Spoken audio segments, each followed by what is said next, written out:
La parole est à monsieur Olivier Falorni. Merci, Monsieur le Président. Monsieur le Premier ministre, il y a 2 ans, jour pour jour, une nouvelle majorité était élue pour mettre en œuvre les 60 propositions du candidat François Hollande. Et parmi celles-ci, la proposition numéro 21 promettait l'assistance médicalisée au décès pour terminer sa vie dans la dignité. Alors aujourd'hui, cet engagement est celui du gouvernement et tout renoncement serait pour nous un reniement.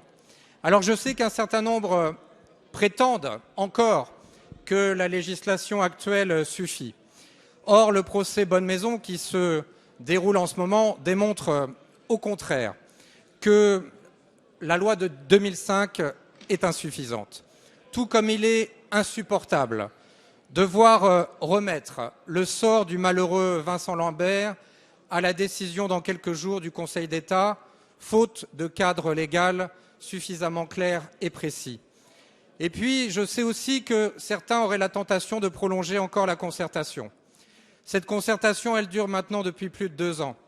Et du rapport Sicard jusqu'à l'avis du Comité national d'éthique, en passant par celui du jury citoyen, tous concluent que désormais le statu quo n'est plus tenable.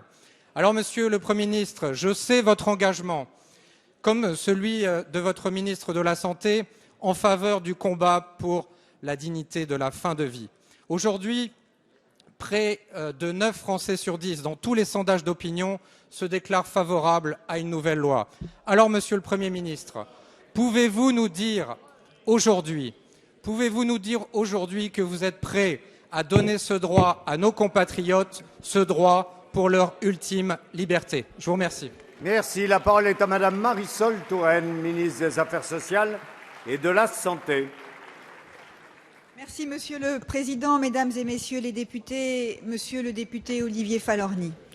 Je sais que votre groupe, que vous-même, êtes particulièrement attentif à la situation de ces hommes et de ces femmes qui sont confrontés à une fin de vie difficile et qui s'interrogent sur la façon dont ils peuvent être accompagnés dans ces moments douloureux. Vous avez vous-même déjà posé des questions et exprimé de façon personnelle l'attachement que vous aviez à ce que la législation puisse évoluer. Et je vous l'ai dit, Monsieur le député, le statu quo n'est aujourd'hui pas possible. Des hommes, des femmes confrontés à la douleur, confrontés à la maladie, confrontés à des conditions de fin de vie qui ne répondent pas à leur conception de la dignité, souhaitent que la législation évolue. Aujourd'hui même, des situations font l'objet de la une des médias. Néanmoins, je veux vous dire, Monsieur le député, que l'affaire de Vincent Lambert et celle du docteur Bonne Maison n'ont strictement rien à voir et que nous ne pouvons pas comparer des situations qui sont à ce point différentes.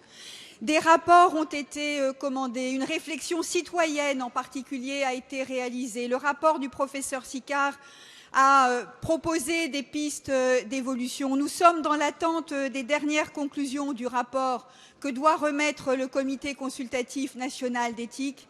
Et je souhaite que sur une question comme celle-là, nous puissions avancer à partir d'une réflexion partagée qui nous rassemble et ne nous oppose pas, car c'est ce qu'attendent les Français sur un sujet aussi difficile et aussi douloureux, aussi exigeant que celui-là.